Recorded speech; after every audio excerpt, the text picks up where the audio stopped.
Well, hey, everybody, welcome back to another episode of the YouSchool podcast. I'm here with a friend of mine and a local principal in San Diego, Dana Moen. Dana, thanks for being on the show. And then give us a little context of where you're at, what you're doing, how you got there. Okay, great. Cut me off if I'm too long, but I'm at Classical Academy High School. I've been the principal for, I think, going on 11 years now. I had the opportunity to help start the school 15 years ago is when we opened the school. Cool. How did I get into education? I loved my high school experience. Like, high school was amazing to me. Huh. I felt like that changed the course of my life. I did some things really well. I did some things really badly, but through all of that, I just really enjoyed high school. So I've never left. I decided I wanted to be a teacher. So went to school thought I was gonna be a math teacher. Calculus kind of changed me, my course to history, became a history teacher, a coach, did that for about 6 years. Then I started doing ASB advisor and then had this opportunity to start Classical Academy High School. Where did you go to school in San Diego? Did you grow up here? Yeah, I've been an Escondido guy my whole life, except for when I went to Azusa Pacific University and then got a job in Covina right next to Azusa. But I've been born and raised in Escondido, California, so I'm happy to be back. For those people that don't understand, Classical Academy is it's an extremely well-respected charter school, but maybe talk about the model so other principals listening in can understand what you do. Yeah, so Classical Academy, when I got on board, it was a K-8 model, and my wife had got a job as an educational specialist, and we were homeschooling our kids through Classical. Okay. So it's a hybrid model where most of the kids in K-6 are coming to school 2 days a week, and the school is training parents and providing curriculum for 3 days at home. Okay. So that's what my kids were doing. That was the environment my wife was working in. I had got a job back at my alma mater, Escondido High School, doing ASB there, student activity, loving that. The school had gotten really, really large since I had gone to school. I mean, we were up maybe 2,500 students. Wow. And kind of just a different culture than even when I went to high school, 20 years ago or whatever it is, 30 years ago now. So I saw some great things happen at Classical with the hybrid model. So I asked if there's anything I could help them do. And Cameron Curry, now the executive director, he said, why don't you come help us start a high school? Huh. So more than you asked for. That was amazing. I thought I was going to come over and start a leadership program or a PE program. I did start a leadership program, but probably one of the most exciting pieces was getting to be a part of that high school development team. And we toured several states and just took a lot of best practices into our high school. Our families still have that hybrid model where they can kind of have a hybrid of on campus and at home. But most of our families, by the time their kids are getting into high school, are wanting their students to be on campus a little bit more. So our high school model is like 4 days on campus, Tuesday through Friday. Okay. But most of our kids are doing. Some choose to do some online learning, but the vast majority are doing 4 days on campus. Well, I've spent a lot of time with students at Classical, and I have to tell, I tell people a lot. It's one of the most bizarre places I've ever been. I've called it the upside down world of high school because it's been absolutely remarkable. The level of, I'd say, maturity of the students, kindness towards one another. I mean, it's palpable. I remember working with a group of students probably 3 or 4 years ago, and halfway through, and there's conversations around their life and their values and their story. I just realized a lot of my background's with college students, and they really carried themselves like college students, just very well spoken, thoughtful, and it's whatever you're doing there. I mean, as parents are listening in on this, like, consider that as an opportunity, because I know we are.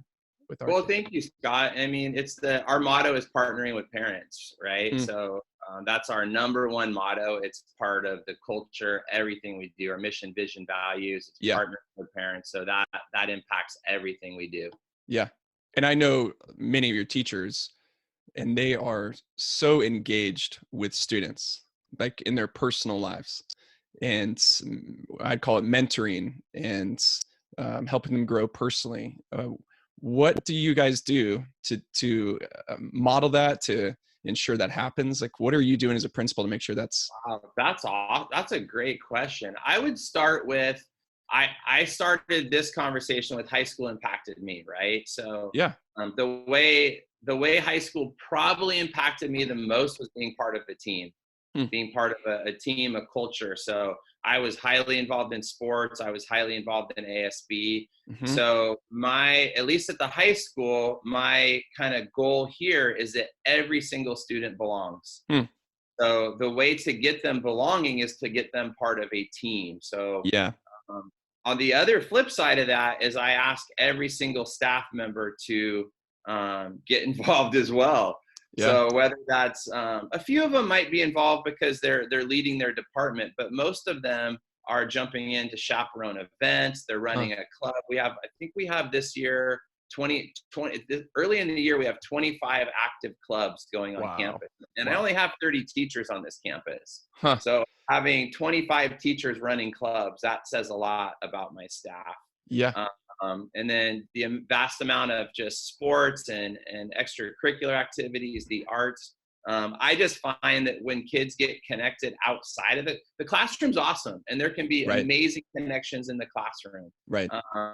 We do a thing called cohort where Hmm. a teacher has a group of 25 to 30 students that they take for 4 years, Hmm. and they meet them once a week and trying to develop some mentor type relationships between student and teacher. But I find the place where where they feel belong and they feel loved is on teams. Hmm. You're a dad too, and you've obviously spent your career with students. And part of the conversation that we were going to have on this episode was around relationships and connection. Like, so this is obviously a big question, but what are some of the themes that you've seen about how student culture is changing? And I know as parents and as educators, we just know implicitly it's changing, but what are some of the trends that you see? Yeah, that's good. So part of that belonging and why I want kids to get connected and belong is there's been some research that shows if kids feel connected to other students and a caring adult, that Hmm. they feel more hopeful.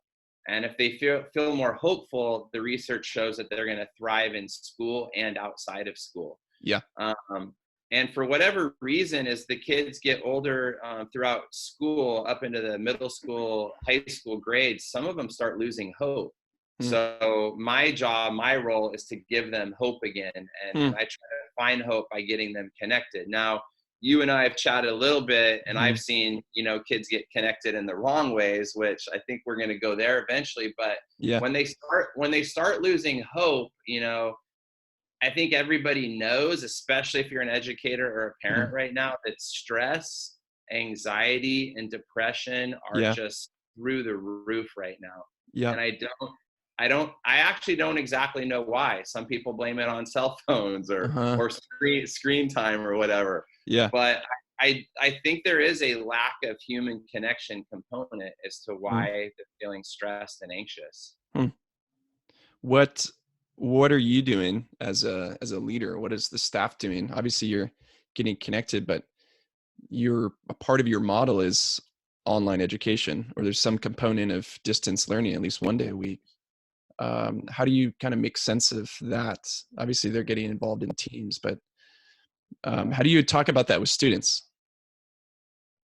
Yeah, we do have an online education component, and we do have some kids that are actually fully online. So how do we get them connected to other humans, to a Right. teacher, and Right. to other students? A lot of our online students are doing it because they're excelling in some area of their life, some passion that they're Hmm. pursuing, whether it's acting or golf or music or singing. Yeah. So many of those kids are getting that connection, whether it's on one of our teams because they're in the golf team, or Hmm. whether it's they're driving up to LA every day and they're acting and they're part of a community there. Right. So yeah, there is that. Now those connections may or may not be with my staff. Hopefully they're with my staff. There's a requirement to meet with a teacher weekly. So even if you're Oh, in the online education, you're going to huge. be meeting with the teacher every Yep. single week. Wow. So But I just, what does that look like from a teacher perspective? They're meeting with all their students every week? yeah, not all at the same time. So I technically am not the principal of the online Oh, programs. sure. Yeah, yeah. It's actually grown so much that we have an entire principal and staff dedicated to Yeah. the online and the blended online, which Mhm. most of our students that do online are coming now this year 3 days a week. But yeah, Mhm. like I said, there are some that are fully online. We find, Scott, at the high school that fewer students want that full online experience, Hmm. and it really is those kids that are really spending 40, 60 hours a week acting, or Right. uh, Right. they're a nationally recognized golfer or Yeah. something like that, and they need that flexibility to maybe do their schoolwork in the evenings or on the weekend. Mhm. But yeah, the vast majority of our kids want to come to school and don't want to leave school. It's like at Right. the end of the day, they just want to hang out. My son and I were on a walk last night in our neighborhood. We don't live too far away from your school.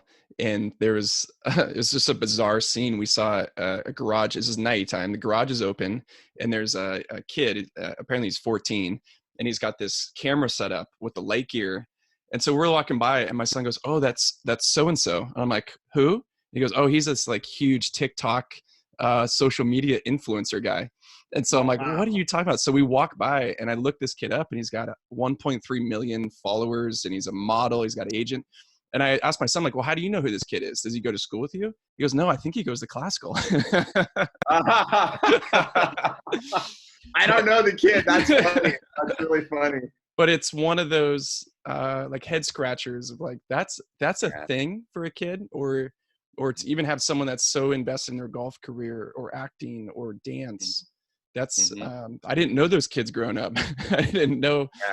I think that's changed. What do you see in terms of shifts and trends in students and connection that either concerns you or encourages you? Yeah. Well, I'd say I would like to focus on the what encourages me. So we've chatted a little bit about this in the last, since we've started talking Hmm. recently. I encourage my kids when they start high school, actually I started in 8th grade, that I have 3 tips for them. And these Hmm. are based on kind of my life experience. Yeah. And I like to encourage them that their grades do matter, because by the time they get to their senior year, they actually have a transcript, and that transcript's going to impact their next 4 years, Right. whatever they do. Right. And it's not just getting into college; it's preparing them to be prepared to actually be successful in college. Hmm.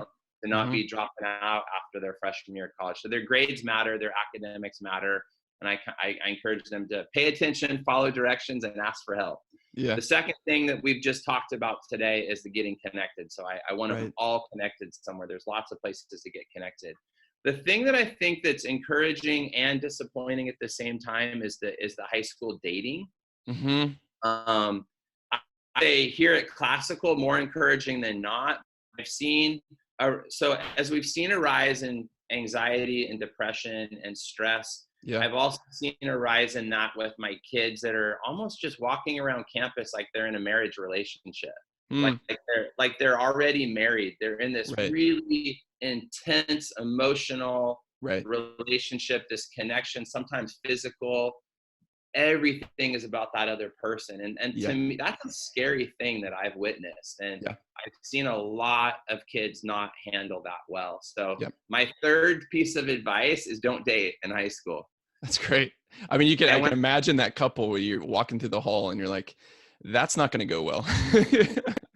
That's not going and, to and end well for either of you. and Scott, most of them unfortunately don't look happy. They Yeah. look like, I mean, you I'm married. I've been married for 24 years, Yeah. and it's a happy marriage, but there's been some rough parts of any Hmm. relationship that you got to work through. And in high school, it's a tough time to work through some of those interpersonal things That's right. in a romantic relationship with another person. So yeah, I encourage the kids not to get into a serious dating relationship. Hmm. And many are actually following my advice and thanking me by the Huh. time they graduate. They, It's they, so good.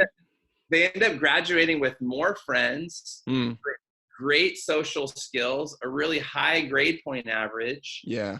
And part of that is because they avoided a lot of that dating drama in high school. Well, I can only imagine if I had done that in hindsight. like not still have unresolved issues and drama at the high school reunion years later. Exactly. And that was the one. So out of my three things, get involved, get good grades, and don't date. That's the one that I did not do well in high Yeah, school. right. That was like, I learned from the other model, Yeah, because take it from me. yeah, I dated for a couple years, really intense relationship. We thought we were going to get married. Hmm. Uh, and a great girl, I don't, we're friends now, a great gal, but it Hmm. just wasn't healthy for either one of us in high school. So what to do instead if the messages don't date? What do you encourage Yeah, them to do? that's awesome. And people, sometimes people get me wrong on this. When I say don't date, I want them, like I told my son's a junior in college now. I wanted him to get to know as many girls in high school as possible. Mm-hmm. I wanted him to have lots and lots of relationships. The kids that graduate high school with a lot of friends are the ones that didn't have one dating relationship through high school. Hmm. They have more guy friends and they have more girlfriends. My daughter just graduated last year. She's now a freshman in college. In her senior year, her group of friends planned a camping trip around California. They hit up these most amazing Hmm. places. A big group of guys and girls that were Mm-hmm. such good friends Yeah. that they went on this 2-week camping adventure Wow. together. And the parents trusted them all as Right. 18-year-olds I cannot on this imagine camping adventure, that. because these kids had made great decisions and they weren't romantically involved in each other. They had formed Yeah. these amazing friendships. So Yeah. what do I say instead? Yeah, create friendships. Right. You know, invest in your friendships, guy friendships and girl friendships. And I don't mean don't ever go on a date. Like, we do dances, and Right. it's real fun to ask somebody out to a Right. dance or to Yep. on a date. And most of our kids here, they might ask somebody, but they're going in a group. They're not going to Yeah. be spending 24 hours just with one person, Right. hanging out with the one person. Well, you're even in this context of this conversation, you're talking about very personal things for young adults. It's like, we're talking about school. You're a principal of a school talking about relationships and dating and romance and all that stuff. Like, because there's quite a few teachers in the world, educators in the world that would say that's not what we do. That's not, I have a degree in math or I have a degree in history. Like, I'm not qualified. So how do you make sense of that? Because obviously you're getting in it. Yeah. I've been, like I said, I've been principal 11 years. I started saying, work hard on your grades. Your grades matter. Get involved and don't date. I started saying that about 9 or 10 years ago. And for the first couple years, I had a lot of people warning me, don't talk about dating. Like, Really? you're telling me I was wrong to say it. I was taking a risk. It's not my business. It's not my place. And Mm. I'm like, guys, this isn't a rule. It's not a school rule. It's just advice. It's just Right. advice, encouragement. But it's caught traction. It's literally caught traction now. Mm. And more people are like, yeah, Mr. Moen, you're completely right. And I Yeah. actually have kids making decisions based off of my encouragement to them to just, and honestly, there used to be, Scott, this notion that you're not normal if you don't date, right? Totally. Like, Yes. there used to be like, you're not cool if you're Yeah. not in a relationship. What's wrong with you? Right. And that's more of the stereotype we're trying to break here. Yeah. Well, what I love as a dad, knowing that my kids, I'm on the other end of the spectrum from you as a parent. My oldest is 13, so he's entering into those years. Okay. What encourages me as a dad is I know that he's pulling away from me, and my two girls will as well. They'll listen less and less likely to my advice and look more and more to other people, probably their peers, for how to make sense of the world, which is very normal and natural. But here you are in school giving them wise counsel, like wisdom from your life experience. Like, that is how this whole project needs to work. This whole raising kids, school. So I just want to thank you for that. That warms my heart that there be leaders in schools who care about my kids in that way.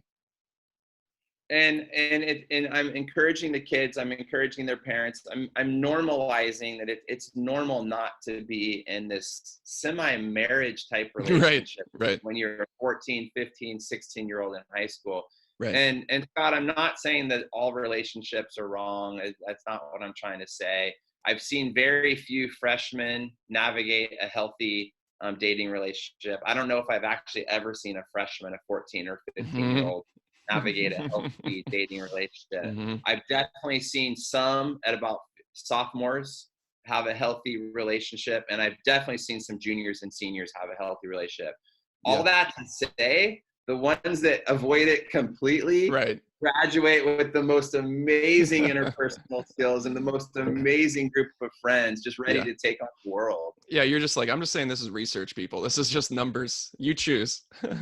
and research, that, I mean, you mentioned research. I used to do my own informal just kind of polling, like, because my kids go to my high school. So I'd be driving around 4 or 5 kids, and I would ask them, hey guys, what are your grades? What kind of grades are you getting right now? And I just kind of do a little poll. And I'd say, how many of you guys are dating? And I would literally see a relationship between which ones they're dating and where their grades were. That was my informal poll. I was so happy after multiple years of saying this that a study just came out on the effects of teenage dating. It was conducted by the Center for Disease Control, the Center for Disease Control and Prevention. Wow! Because they're looking at patterns of depression and suicide and how dating is impacting those things. So they ended up surveying almost 600, 594 sophomores they surveyed, and they surveyed the sophomore and their teachers. And what they found out is that the teenagers, the sophomores that were not dating, were happier, they were less depressed, and they had stronger interpersonal skills. That's great. So I guess I was right. I'm telling you, I've been right all along. Now there's a study. I feel like that's half my life these days, is saying things and then finding that there's a study that's proven it. Like recently I read this long white paper and years of research that came to the conclusion that when students feel like an adult on campus cares about them, they do better academically. And I was like, yes. I mean, but I'm glad somebody spent the time and money to go research that. But didn't we already know that?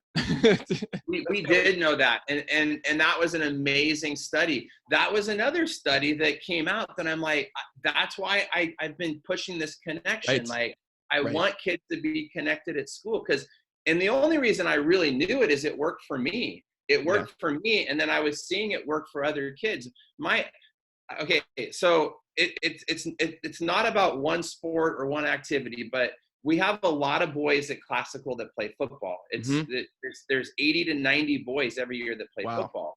During the season, those kids are jamming. Their grades are extremely high. There's no discipline issues. But if those kids don't go on to another activity after football, some of them struggle. Some of them struggle. Yeah. Dana's way to rule the world. This is awesome. This is great. Get them connected. And it is about a caring adult on campus. It's a group of kids, but it's also a caring adult. And that's why I encourage all of my staff to be advising a club or coaching a sport or running a team on campus.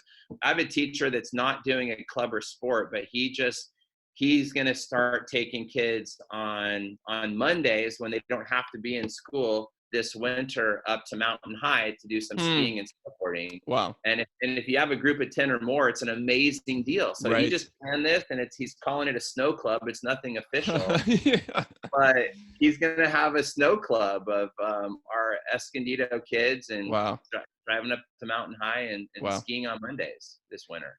Well, I feel like the whole mission of YouSchool is to pull out all the best of what you're doing and sprinkle it into local public high schools and middle schools. So thank you for what you're doing. Thanks for the culture you've created and continue to cultivate.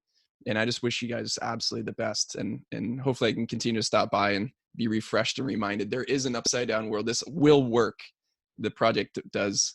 It does matter. So thanks, Dana. Awesome, Scott. Thank you so much. Thanks for all your support over the years. Yeah. Hey, thanks for joining in on the YouSchool podcast. We'd love to share with you the resources available on our website at theyouschool.com. Not just articles, ebooks, worksheets, and other podcast episodes, but specifically, you should know about a free course we have available called the Real Me course. It's digital, it's interactive, and it'll guide you to get clear about who you are and the great story you could tell with your life. So go register for a free account and get started on the Real Me course today at theyouschool.com. That's theyouschool.com.